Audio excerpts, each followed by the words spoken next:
And now I'm very excited to welcome back two of the best cappers in the sports betting and the horse racing world. You know them as Mr. Marco D'Angelo from Wagertalk.com and the Pony Pundit Show, and Mr. Chris Fallica from ESPN College Game Day, Daily Wager, and the Stanford Steve and the Bear podcast. Please follow them on Twitter at Marco in Vegas and at Chris, Fallica.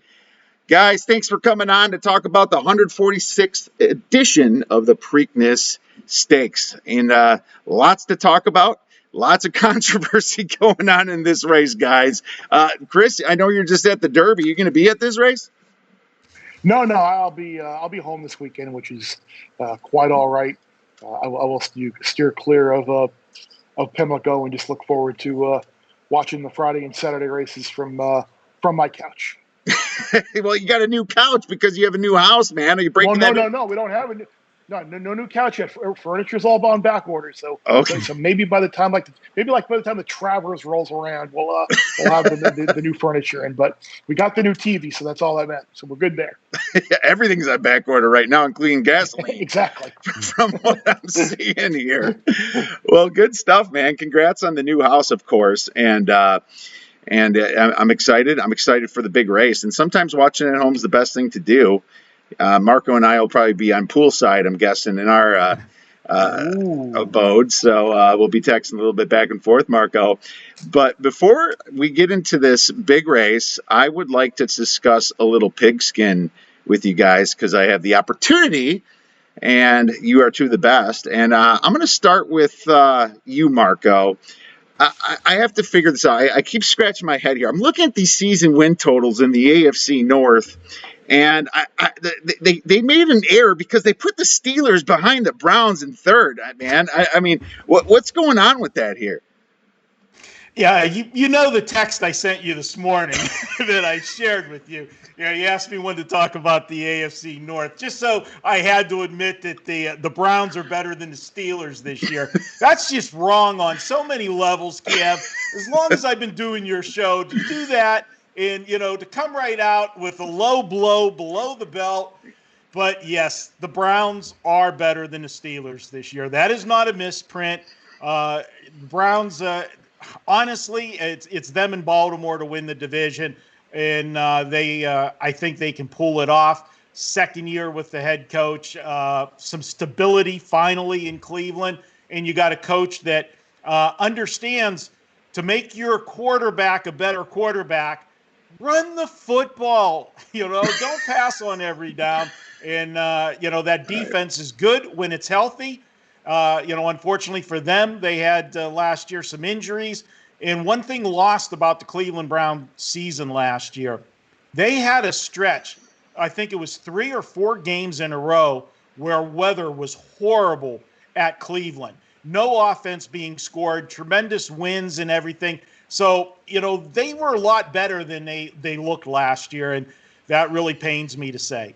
Oh, man, that's brutal. And it must feel different to be in this situation here as a Bears fan and Chris as a Jets fan. I mean, this is nothing new to us, sitting in the doldrums here. But to be honest with you, I mean, it's still not a bad season win total, and I don't have the Browns by much more than the Steelers. I know the Steelers had a little bit of bad luck at the end. They were healthy for the first part of the season.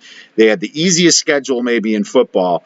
But hey, you still got Big Ben there, and I'm not 100% sold on the Browns yet. But I just had to rip on you a little bit for that, since you ripped on my Miller Lite last week. So had to get you back a little bit there. But no, I think I agree with you. Do you have anything else for the NFL? I mean, it's early. The schedule just came out.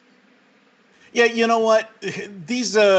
The NFL is not cooperating with me. The biggest weeks of the horse racing season are the Kentucky Derby and, the Preakness and the Belmont. Well, we had the NFL draft. Then we bring out the season NFL schedules for Preakness. I'm not happy with the NFL. I'll start looking at the NFL after this week. I'm going to concentrate on horses. Well, fantastic. And that's where you should be. And a little bit of college football then for Chris.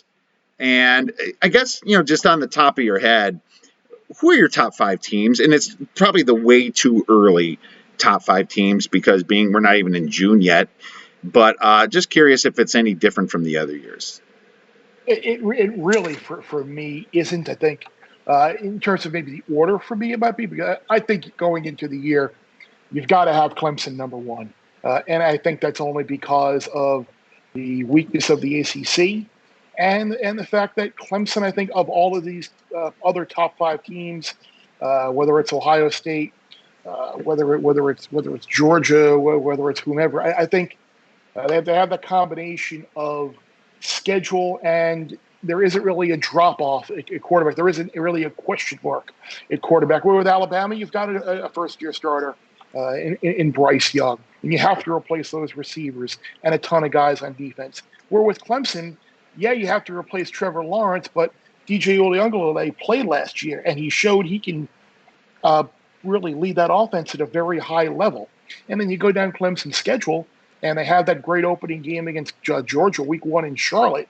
And even if they were to lose that game, odds are they're going to run through the ACC, win the ACC championship game, and find themselves back in it. And if they lose it, they still have a maybe that they can still get in because of that schedule. And on the other hand, if they win it, then maybe that's a quality win for them. Maybe they can maybe get in with one loss down the road, having a win over the Bulldogs. So I would have Clemson 1, Alabama 2, Georgia 3. Even though Georgia losing George Pickens is a massive loss, but I think the fact that they're going to have JT Daniels for an entire season is big, and I think this is a year where Kirby Smart, I don't want to say has to win, but again, on the flip side, as I said with Clemson, if Georgia were to win that game, they maybe could afford a loss in the SEC championship game if we get down to a situation where maybe it's 1 versus 2. Who knows? But if they win that game, then they're going to be favored to win every game until the SEC title game. So it's a massive week 1 game, and then just because of pedigree and belief and the gap between them and the rest of the Big Ten, I'm going to have Ohio State 4, even though the Buckeyes have some newcomers both on offense and defense. And then at 5, I mean, flip a coin. Probably Oklahoma, just because of the way that they played defense finally to end the year, even though they lose guys like Ronnie Perkins. But Spencer Rattler's back. And until they lose a Big 12 championship game, I guess you kind of have to put them on top, even though I'm really looking forward to that Oklahoma-Iowa State game in the regular season. Then hopefully, potentially another Iowa State-Oklahoma rematch in the Big 12 championship game. Geez, are we going to bet Iowa State again, Chris? We're going to have to. We're going to have. We both hedged it, right? I believe it was. Yeah. It wasn't an easy hedge by any means because we laid a lot of juice when we did that. But yeah, I'm higher on Oklahoma. Why didn't Brock Purdy throw the ball away? What are you doing, man? I agree, and I hate to say it, I have the same ones. Alabama on top. Even though Sarkisian's gone, I wonder if that's going to be massive for them or not. I don't know. But Sarkisian was, I mean, the plays that he called, and of course the way Mac Jones ran it, and with all the talent they had, they looked unstoppable, and they were unstoppable. So, I mean, I wonder how much you power rate him. I've been scratching my head a little on that. Yeah, not automatic that Bill O'Brien goes in there and does the same type of job that Sark did.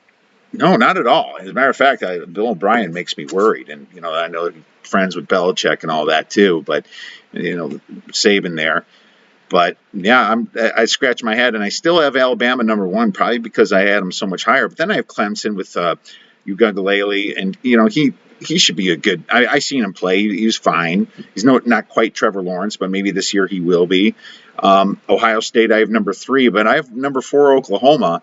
And I think they have the biggest upside here just because they return all that production. They could kind of be the Alabama of this year if Grinch and that defense show up, like they're supposed to. Maybe, they could, just from what they had last year, I put biggest upside because of the returning factors there. Offensive coordinator, defensive coordinator, Lincoln Riley, and obviously Spencer Rattler. So, and Georgia I have 5th. And I don't think this is going to change that much year to year, Chris, unless the playoffs expand, and it wouldn't even be right away. I mean, I guess if the playoffs expand, maybe some kids would stay at home that would, almost guarantee them a national championship at some point going to Alabama, it feels. But that's just another discussion. But right now, I agree with you 100%. But I do want to say one quick thing. I looked at the Pac-12 myself, and there's 4 teams in the Pac-12 South that look like they could be really good. I mean, for, their competition anyway. USC, of course, but I got UCLA, Arizona State, and Utah, all returning a ton of people. And if you remember, UCLA was really good last year. I'm thinking that division, I might just take the best odds out of the Pac-12 South to win that conference. Obviously depends how that turns out. Did you get a chance to look at the Pac-12 yet? Yeah, no, you're right. I think the way UCLA finished the year last year and really had a couple of games against Oregon and USC, the 2 teams that played for the Pac-12 title, that the Bruins absolutely should have beaten USC, and they very easily could have beaten the Ducks up in Eugene. So I think Chip Kelly likes his team. So I think UCLA is going to be a buzz team, and then we'll find out about the rest of the league. Can Washington make a step forward in Jimmy Lake's second year? It's so hard because I think in the Pac-12 and the Big Ten especially, I really don't want to overreact to a lot that happened last year because it was a weird year. Those leagues went from we're not playing to we're going to play, but it's going to be start late, play only 6 or 8 games or whatever it is. So I don't want to overreact to a lot of things in that conference last year. But I think the Pac-12 is still definitely last in the pecking order when it comes to those Power 5 teams. Yeah, they're certainly last. But I'll tell you this: in the NCAA tournament, they sure took a step forward. So absolutely, yeah, I mean, you wonder if any of those teams are going to have that in them. And I suppose that brings me to the next question, real quick. Is there anything in Heisman that's kind of being thrown at you right now? I mean, the usual suspects are on top: Spencer Rattler, of course, and then Alabama, and I think JT Daniels is probably in the mix there too. Is there anything last year, and I don't know if it was this show or it could have been our August show that we did, Chris, about the preseason. You gave out Jalen Waddle, and he was like 80-1, and you have to wonder if Devontae Smith wasn't there and it was Waddle and didn't get injured. Is he holding the Heisman, man? Holy cow! Yeah, that one stings a little bit, but that's okay. It was I had the right position, right team, wrong guy. So I close. haven't found anybody like that this year. I guess Uiagalelei would probably be the guy for me right now, just because of the big marquee game Clemson has to start the year, and the fact that they're either going to be number 1 or number 2 throughout the year. And I don't expect. I mean, maybe Bryce Young could have that type of year, but he certainly won't have that type of buzz going into the year as Uiagalelei. So right now, DJ is my guy. Now, there you go. And I didn't put a ton of thought into it, but just going back to the Pac-12 South, Dorian Thompson-Robinson, the quarterback from UCLA, is going to be a huge dog to do this. And then JT Daniels, who's the quarterback for ASU? Slopes. No, that's USC. Who's ASU's quarterback? Daniel. Oh, Daniels. Yeah. Sorry. He should be a favorite, somewhat of a favorite, but I wonder how much he carries that team. So those would be the 2 I'm going to kind of look at here before we get too deep into the season. But as we know, this is going to be focused on the Preakness. And I think the elephant in the room for every single horse show this week is our good old buddy Bob Baffert here. So I have to ask Marco, who's owned, bred, and raced horses for most of his life. If I wanted to get into ownership and try to win the first race, before I get completely drunk, which cough syrup should I use before I piss all over the hay in my Thoroughbreds breakfast to ensure a win? I got to say that for all of the excuses I've ever heard in my life of trainers trying to point blame in a different direction, that had to be the best one yet. I mean, it is so beyond silly for the fact, first of all, how much cough medicine did this guy take that he could, urinate in the back of the stall enough He has a gallon of Robitussin. Yeah, I mean, come on. Let's get more creative. But I am going to just say this about Bob Baffert. When I was watching the initial press conference Sunday morning, and I was listening to him adamantly denying that horse ever got beta-methazone, I actually believed him. And when I was listening to him, what it reminded me of is, your girlfriend or wife or something, you think she's having an affair with her boss, and you confront her, and she vehemently denies it and tells you, I did not have an affair with my boss. I'll swear on my mother's grave. Well, you know what? You believe her. She said it, and she looked you right in the eye. The problem is it wasn't with her boss. It was with Bill in accounting. That horse got something else, but it wasn't beta-methazone. Now, here's the thing, and I don't want to, let you guys think that I'm a chemist or anything, but there is another drug in horse racing that has almost the exact same chemical, molecular, that's beyond my pay grade, makeup, and that is decamethasone, and they have the same effects. What would be beneficial to a racehorse? What are those effects? Well, they're both used in treating in humans. They're used in rheumatoid arthritis. Well, if you got aches and pains in the joints and so forth, you're not going to run real fast. So that would be something that would enhance a horse's performance. But the other one is it's also used kind of as a dilator in the lungs, where people with asthma and so forth, it increases the air capacity to the lungs. Well, we all know you can't run if you don't have oxygen, and that is beneficial as well. So I believe, Bob, that they didn't use beta-methazone, but I do not believe, Bob, that he did not use something else. That's my story, and I am sticking to it. And that one is way more believable than me taking a piss in the back of the stall. Yeah. I believe nobody took a piss there for sure. But I'm not sure about the drugs. And you guys follow horse racing more than I do. I'm intermediate, I would say. And, you hear about how dirty it is. And I got to tell you, man, I had my suspicions about Baffert before last year's Kentucky Derby, just not enough to talk about. And then after his horse won last year, what was the name of that horse again? He beat us. Authentic.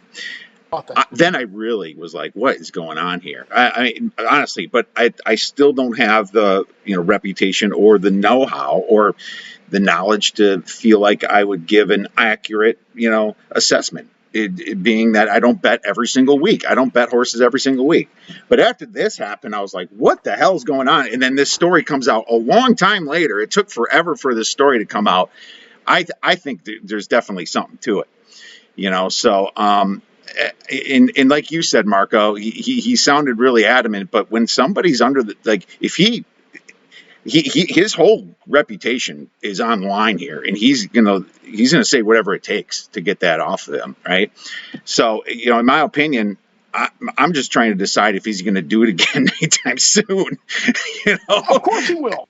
Of course, and that's part of the problem.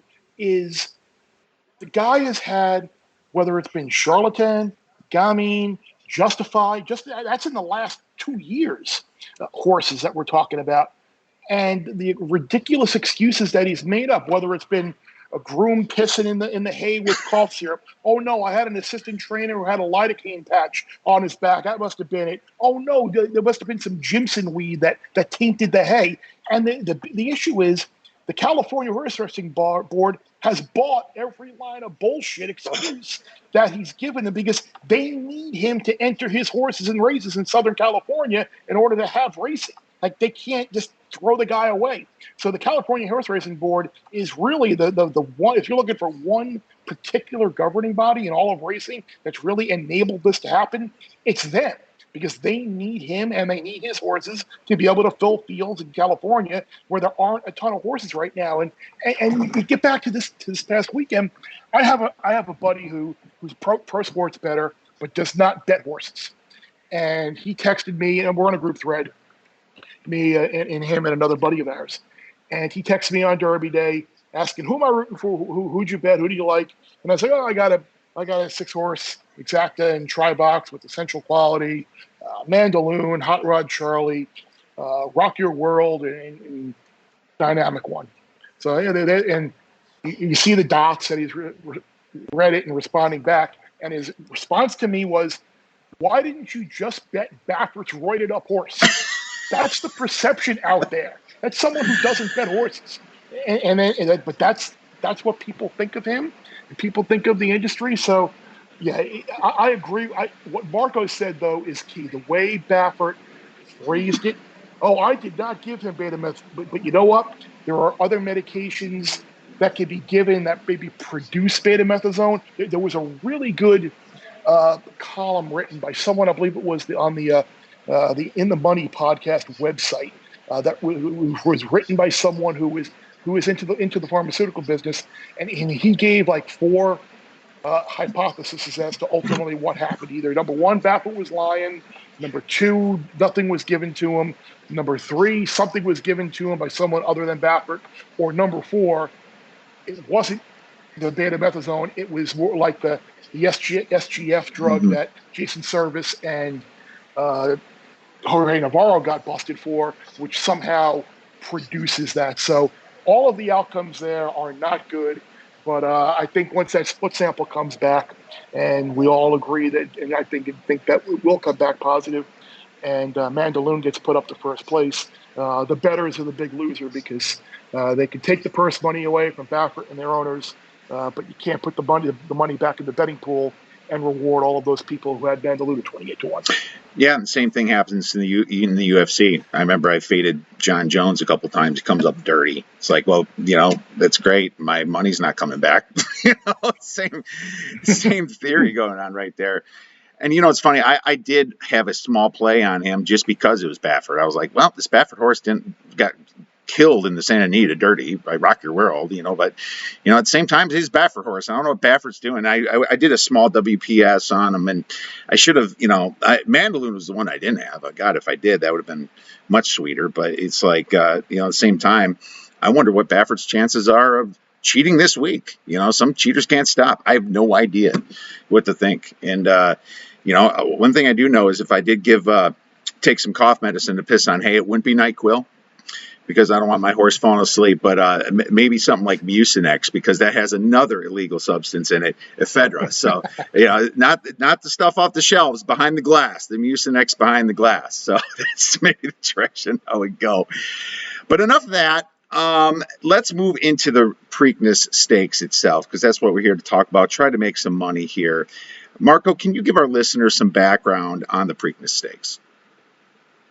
Well, obviously it's the middle jewel of the Triple Crown. It is the shortest of the 3 Triple Crown races. And oftentimes what you get here in this race is you're going to get a fresh horse. Horses that didn't go to the Derby, they skipped the Derby. Either they didn't have enough points, or they felt that they were better at the shorter distance and didn't want to roll back in 2 weeks. But history has shown over the years that the majority of the time, it is those Derby horses coming back on short notice that have done extremely well in the Preakness. So, if it isn't broke, don't fix it. But now, as you said, we opened the show with, what does Medina Spirit get? Does it get the full cocktail this week? Or is Bob Baffert, do we got to race the old-fashioned way on hay and sunshine? We don't know. Now, there is one other thing to point out about Medina Spirit's performance last week or 2 weeks ago in the Derby. Just like Rock Your World won the Santa Anita Derby so easily, what happened was Rock Your World got left alone on the lead, uncontested. And I can tell you that most racehorses, especially ones with any amount of talent, that when they are left alone, they braven up, and they're that much harder to beat in the stretch. And that's what happened, in my opinion, with Medina Spirit. Nobody really got to. The only horse that went with them at all was Soup and a Sandwich, and that horse was done early in that race. I think ended up getting beat by 60-some lengths. So never really faced it a test. The big question is going to be is there are two horses that like to leave as well, and they're not going to let this horse alone on the lead, but one of them is a stablemate, and now we can play conspiracy theorists.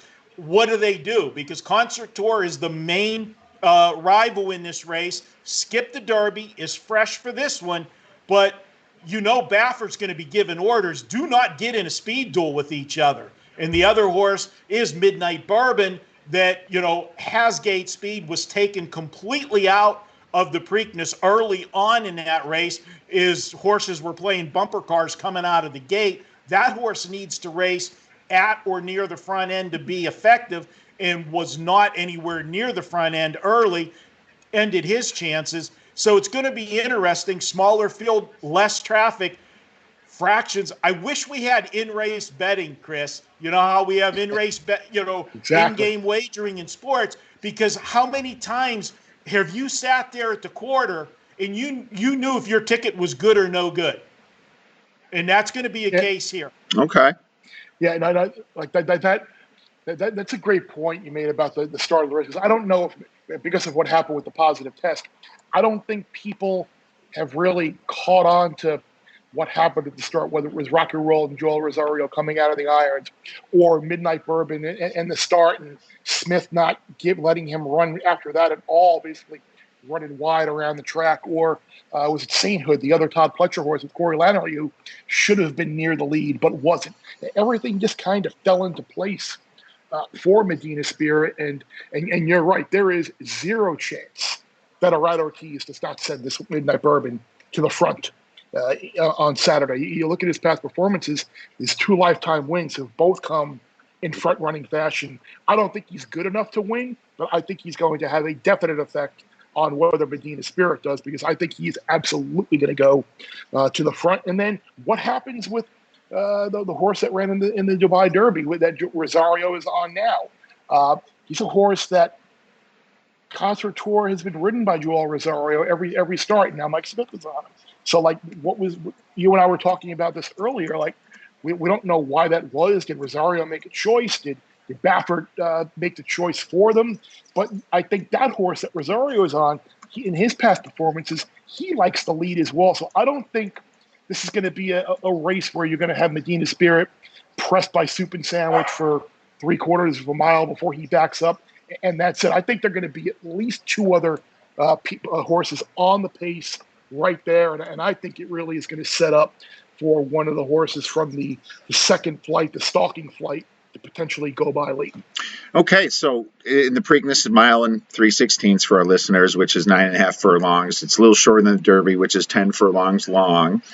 So in many cases, some of those horses that are not closers don't do well in this, or do well in this race. The closers do not do well in this race. Maybe we'll have to talk about the Belmont when we talk about that.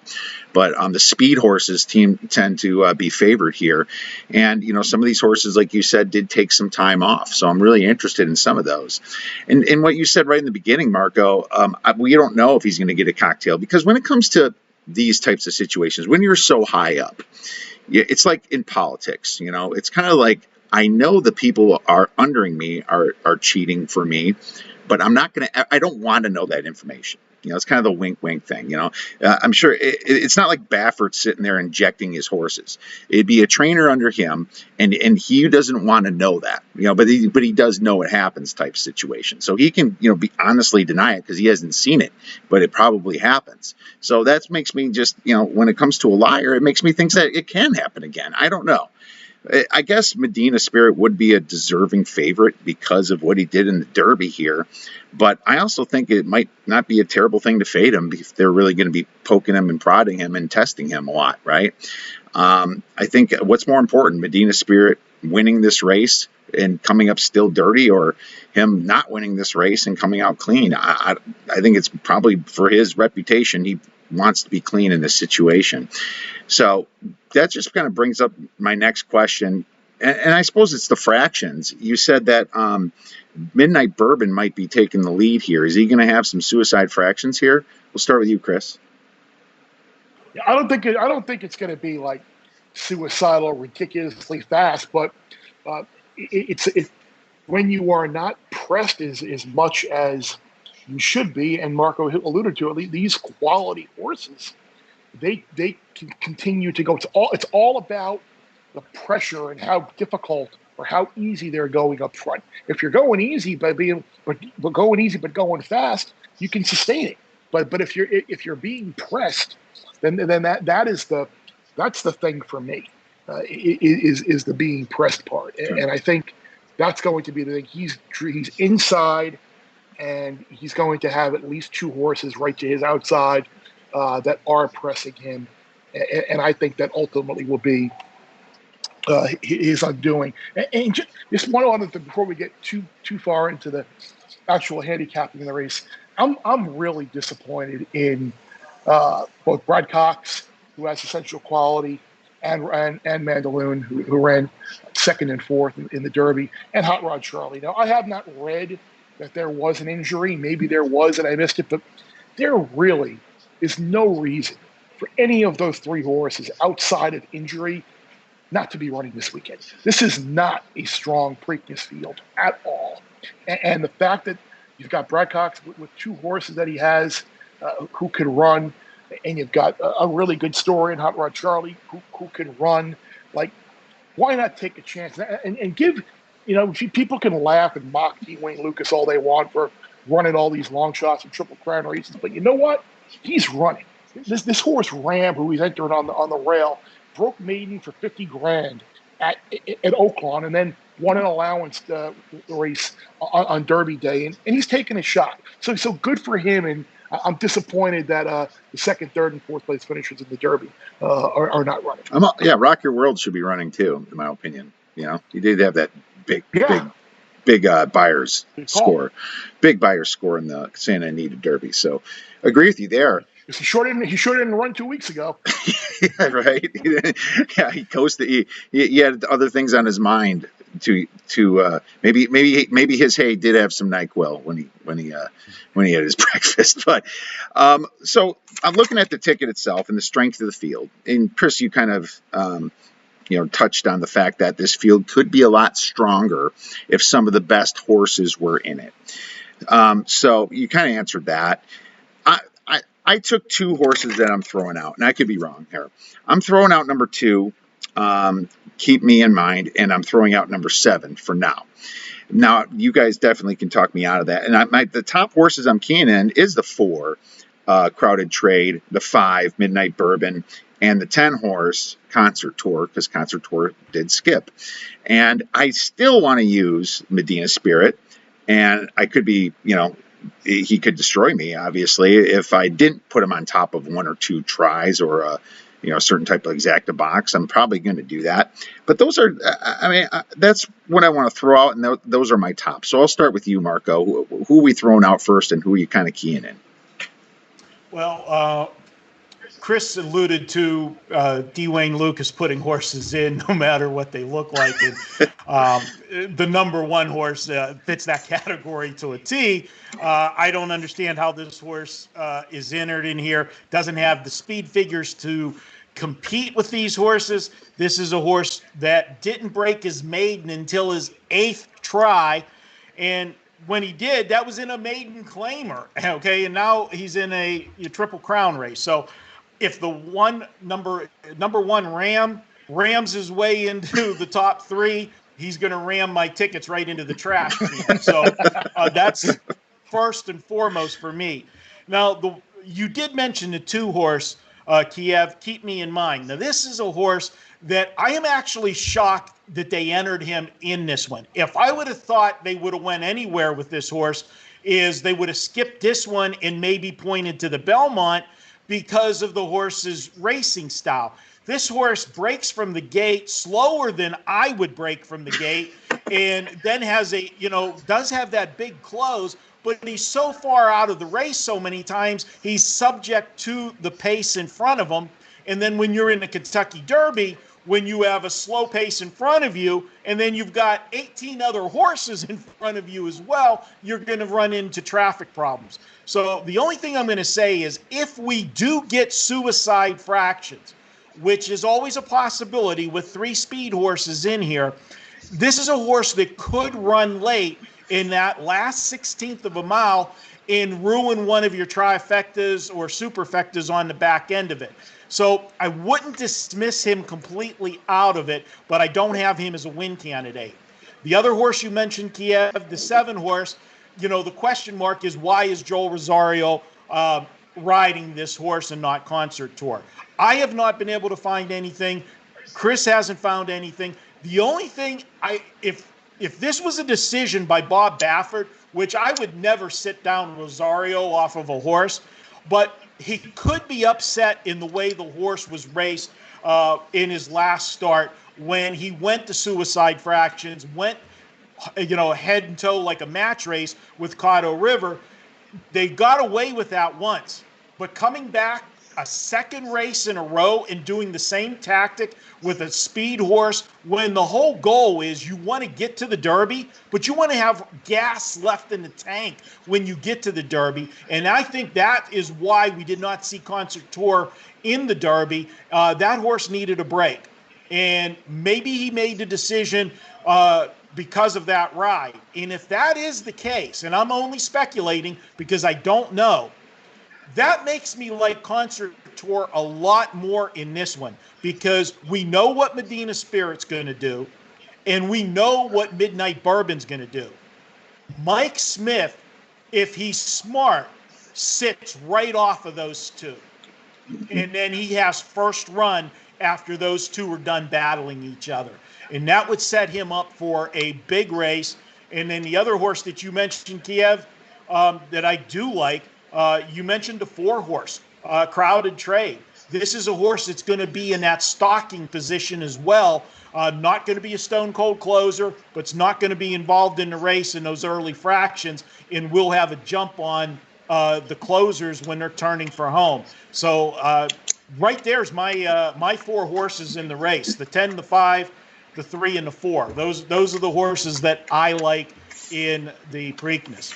Good, because that's pretty much what I had with the 3 there too. Chris, how about your throwouts and keys? I think if you like Medina Spirit, you're going to get a better price than the 9 to 5 morning line, because I think what you're going to see this weekend is people. I like to have. I have a theory that people like to bet on what they want to see happen as opposed to what will happen. And I think a lot of people want to see Medina Spirit lose, and they don't want to bet on him, and they want to root against him.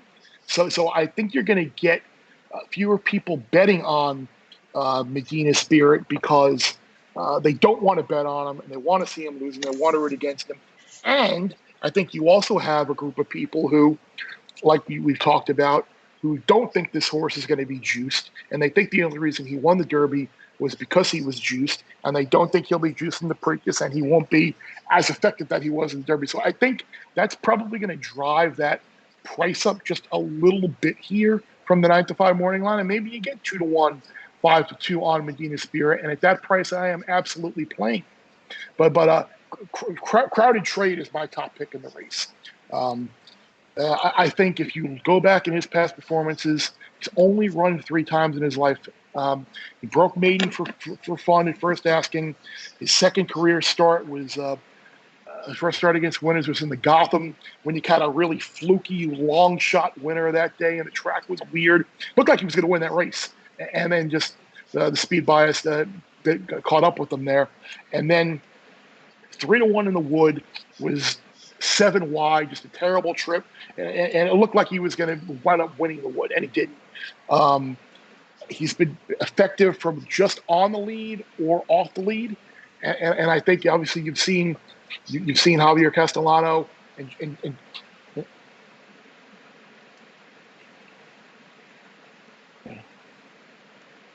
I apologize. Oh no, I still got you. You're good. Okay. Yeah, no, so I'll just pick up. All of a sudden, ESPN.com I had on in the background and started playing some video. I thought all of a sudden I heard this music in my ear. I'm like, what's going on? There you go, Mark. Exactly. All right, so All right, let me try and find a spot to pick up. No, you were talking about. Of course, you got through the price and everything. Yeah. Crowded trade. Why you Yeah. making a case? Yep. Yeah, so I mean, Javier Castellano, Clarivate Stables, Shad Brown, we certainly teamed up in 2017 with cloud computing to win the Preakness, and I think I see a lot of the same situations here. And remember, don't be afraid to use prices in this race. If you go back over the last 8 years, every single year there's been at least one horse that was at least 10-1 that's cracked the exacta. And in that span of 8 years as well, the 24 horses that made up the trifecta, 13 of them have been at least 9-1.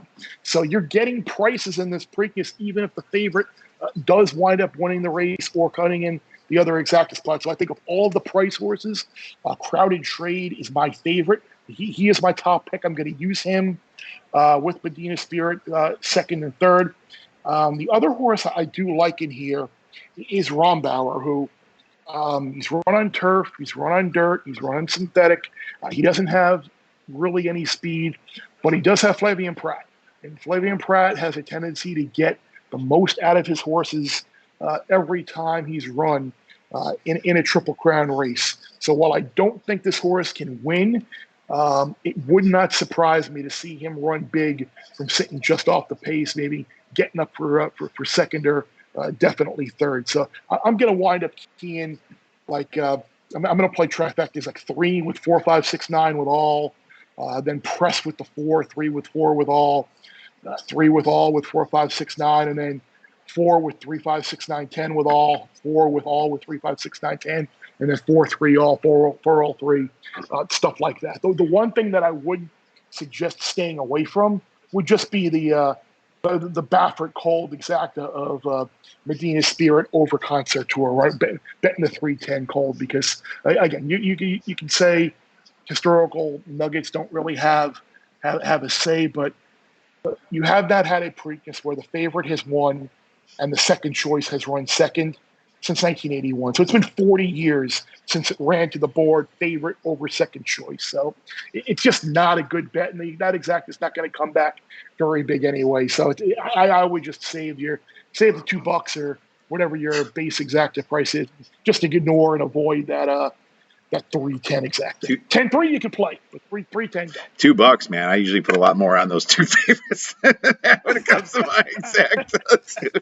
But I know. Just you talking that, a double digit, dog 10-1 or plus hitting the exacta every single 10 years. I mean, I can see my ticket getting pretty expensive if that's the case with this. Sounds like you're hitting the all button on some of these too, so that's interesting. You're not throwing much out. Because I think the field is so bad that I think you almost have to, like the two horses you mentioned, France de Guyana and Keep Me in Mind. There are throwouts, and Ram is a throwout. So I figure if you're keying one horse in a spot, and it's only going to cost you another $9 potentially to just use the all button, then just why not spend the extra $9 and do it? Yeah, and the funny thing about Ram, Sire American Pharaoh, is that horse rings a bell. I don't know if it matters, but he's probably got a lot of horses out there. But that's interesting. So okay, so it sounds like a couple strategies. And Marco, you didn't have too much to throw out here. Interesting stuff. And so my guess, and this would have been my next question, but you guys kind of alluded to it already, who your sleeper is to win this race. And I'm guessing it's the 4-horse Crowded Trade. Yeah, no question. I agree with Chris wholeheartedly. This is a horse that, when we get into the Derby trail, I always talk about horses that only have 3 or 4 lifetime starts. We have not seen the ceiling yet. They can take that big jump on, we use the phrase in football, any given Sunday. Well, any given Saturday on the racetrack, you could see a big jump from them. And I think Crowded Trade is the horse that could do that. Just to go back to one thing that Chris said about the exacta and the pricing in that, one of the reasons why you get that there's always a big number, it seems, to run underneath the ticket is in most years. Now, this year could be different because of the cloud around Medina Spirit, but the Derby horse gets overbet. Okay, so if the Derby winner is getting overbet, that means there's overlays on the other horses in the race naturally. And then that horse why we don't get that cold punch 1-2 exacta with the two favorites, because somebody has to be the sacrificial lamb that's going to try to beat the Derby winner.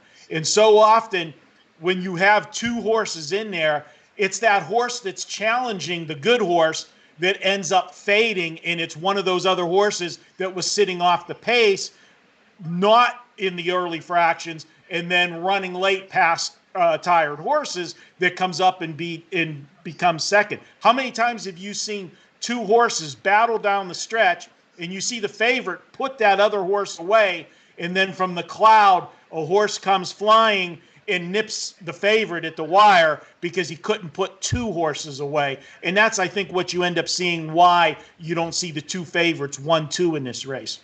All right, no, good stuff. And Chris, you agree? Number 4. Yes, I do. With pretty much with everything that he said there. A lot of times you get overbet horses that maybe are coming out of the Derby and shortening up. Remember, Peace Rules was really overbet one year in the Preakness, where I think he ran second to Smarty Jones in the Derby, and everyone was like, "Oh, he shortens up an eighth of a mile, and he's going to be really tough to beat in the Preakness," and he winds up going to the front and flattening out. So yeah, the way people have a tendency to react or overreact at times to what happens and what they see in the Derby. Like it's the same thing with Belmont, or when people, that horse is a stone cold closer, and he'll appreciate that extra quarter of a mile, from a mile and a quarter to a mile and a half. He'll be able to close into a mile and a half. It doesn't work that way. It's the mile and a half is more of like a grinder's type race as opposed to a stone cold dead closer. So yeah, just don't. 20 horse feels like that, and some of the trips that horses get, just don't overreact to that. All right, no, good stuff there. So I'm guessing it sounds like maybe a little bit of both. A little win play show on the number 4, and then some exactas, some tries. Looks like the strategy. Is that about right, Marco? It does, and like I said, I really do expect a big race out of Concert Tour, but I think you're going to see that long shot gets overlooked, and Castellano is an upgrade jockey-wise. I know Eric Cancel has had a good meet in New York, coming off a real good meet, but he doesn't have the experience that Castellano has. And he's going to have this horse in the right spot in the race to make the move when you need it. And, you can't overlook jockey changes on horses. It's one of the best handicapping factors you can have going back and looking at it, because these guys make their money based on what that horse earns. And, when jockeys make decisions picking on or off horses, that's always a good handicapping tool to use in your arsenal. And look at the upgrades and the experience factor in the big races. And he is one that's been there and done that before. So I like Crowded Trade. I'm glad Chris and I agree on a long shot in this one. All right, it means we're all going to win. All in agreement. Love it. Well, great. Now he just has to go out and run. Yeah. Go out there and run and get a clean trip is all we're asking for you. So good stuff. Was there any other races that we want to discuss here, like the Black Eyed Susan, or anything you want to throw out there? I've got a horse that is a long shot in the Black Eyed Susan that you guys know I love to go back and look at replays and watch the replays and watch what happened. And the number 1 horse in the Black Eyed Susan, Army Wife. Go back and watch the last race and just focus on Army Wife. Wasn't going to beat search results. We know how good that horse is.